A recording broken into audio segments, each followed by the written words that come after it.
대공황으로 부자가 된 사람들, 그들은 어디에 투자했을까? 요즘 코스피 올라가는 상승폭을 보면 참 이상하다는 생각이 듭니다. 저는 49년을 살면서 20대 이후 이렇게 상가임대를 써붙인 것을 본 적이 없고 9일란이 이렇게 드문 적은 없었습니다. 그런데 코스피가 우상으로 가파른 경사를 보이고 있습니다. 제 개인적인 소견으로는 지하가 어딘지 모를 만큼 내려갈 것이라는 것입니다.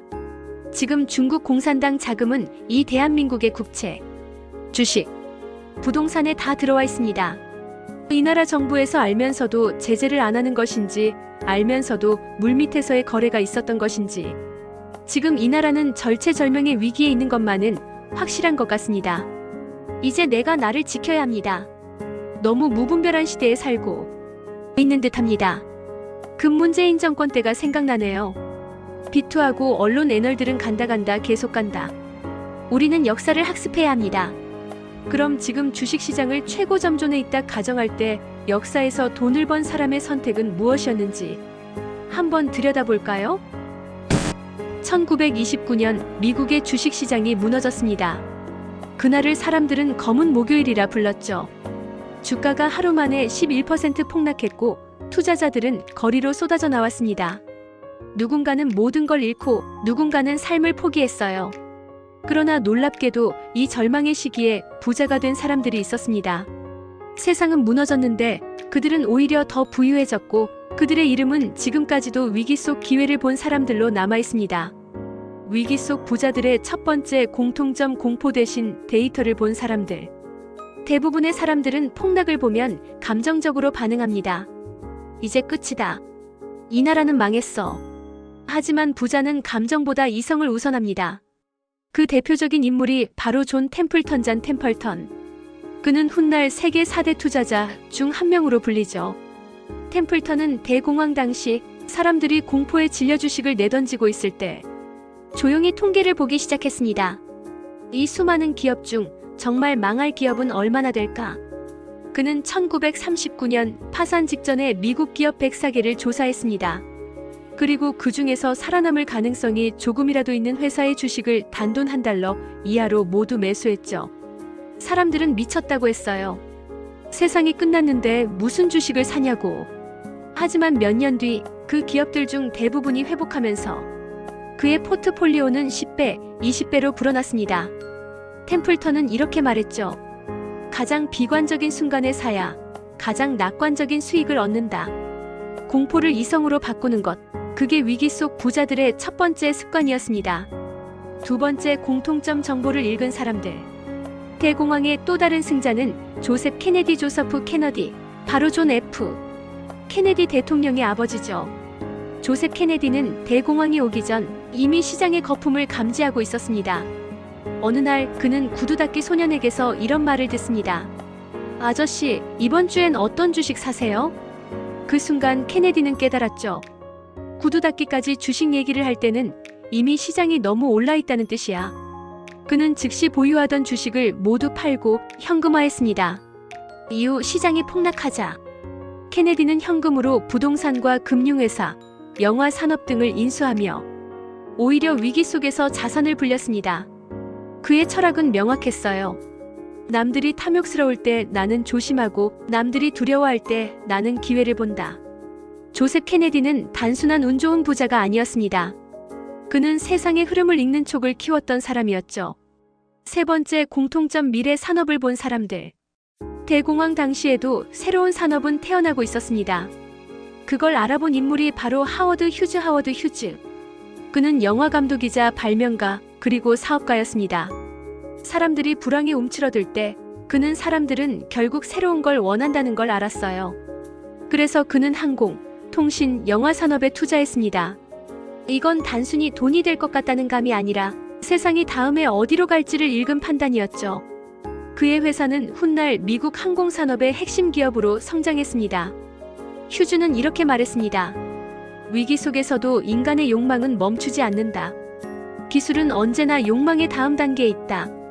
결국 그가 본 건 돈이 아니라 인간의 방향이었어요. 네 번째 공통점, 현금을 사랑했다. 대공황 시기 대부분의 사람들은 빚을 냈습니다. 지금 안 사면 늦는다. 대출로 주식 사면 금방 오를 거야. 결과는 참혹했죠. 반면 부자들은 현금을 들고 기다렸습니다. 이들은 위기 속에서 현금을 총알이라 불렀어요. 왜냐하면 폭락한 자산을 사들릴 유일한 무기였기 때문이죠.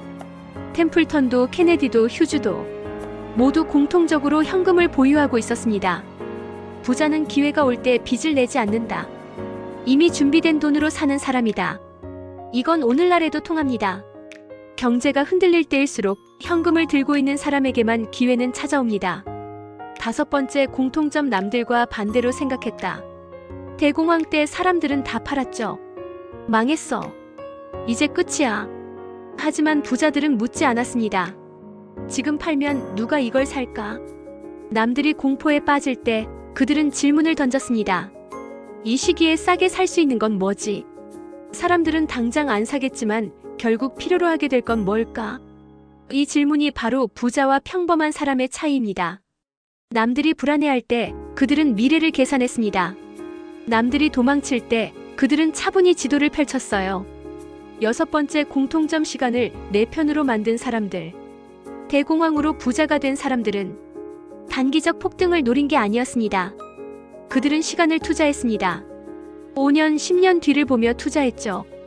템플턴의 주식도, 케네디의 부동산도, 휴즈의 산업도 단기간에 오르지 않았습니다. 하지만 그들은 조급하지 않았습니다. 부자는 기회를 찾는 게 아니라 시간을 기다릴 줄 안다. 시간을 기다린다는 건 곧 조급함을 이기는 힘이죠. 그건 지식보다 더 강한 자산이었습니다. 7번째 공통점, 위기를 학습의 기회로 봤다. 대공황이 끝난 뒤 다시 위기가 왔을 때 이들은 무너지지 않았습니다. 왜냐하면 한 번의 위기에서 원리를 배웠기 때문이에요. 그들은 위기를 단순한 사건으로 보지 않았습니다. 돈이 빠져나가는 이유, 공포가 퍼지는 구조, 정책이 시장에 미치는 영향을 차근차근 분석했습니다. 그래서 다음 위기에는 이미 대응 매뉴얼이 있었죠. 위기는 반복되지만 배운 사람에게는 2번째 기회가 된다. 8번째 공통점, 소비 대신 자산을 쌓았다. 대공황 당시 많은 사람들은 불안해서 현금을 쥐고만 있었습니다. 하지만 부자들은 그 현금을 흐르게 했습니다. 케네디는 영화사에, 휴즈는 항공기술에, 템플턴은 저평가된 기업에 자금을 흘려보냈죠. 그들은 돈을 써버리지 않았습니다. 움직이게 했어요. 돈은 써야 사라지는 게 아니라 제대로 쓰면 자산이 된다. 이건 지금도 똑같습니다. 불안하다고 저축만 하는 사람은 돈의 가치를 잃고, 불안 속에서도 움직이는 사람은 돈의 흐름을 만들어냅니다. 마지막으로 이것을 명심하도록 해야겠습니다. 대공황으로 부자가 된 사람들은 기회를 잘 잡은 사람이 아니라 공포를 다룰 줄 아는 사람이었습니다. 그들은 시장보다 사람보다 자신을 먼저 이겼어요. 공통점을 다시 정리하면 이렇습니다. 1. 감정이 아닌 데이터로 본다. 2. 정보와 흐름을 읽는다. 3. 미래 산업에 투자한다.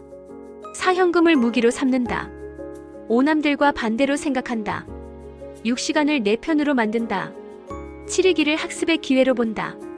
8. 소비 대신 자산을 만든다. 위기 속 부자들은 이렇게 말합니다. 돈은 위기 때 움직이고 부는 위기 때 만들어진다. 그러니까 지금 세상이 불안하고 경기가 나쁘다고 느껴질 때일수록 그 안에 부의 씨앗이 숨어 있을지 몰라요. 위기는 부자의 탄생기이며 공포는 지혜로운 자의 투자 신호다. 항상 돈이 목적 또는 목표가 되어서는 안 된다고 했습니다. 돈은 그저 나의 가치 있는 삶을 살기 위한 수단이다. 명심 또 명심.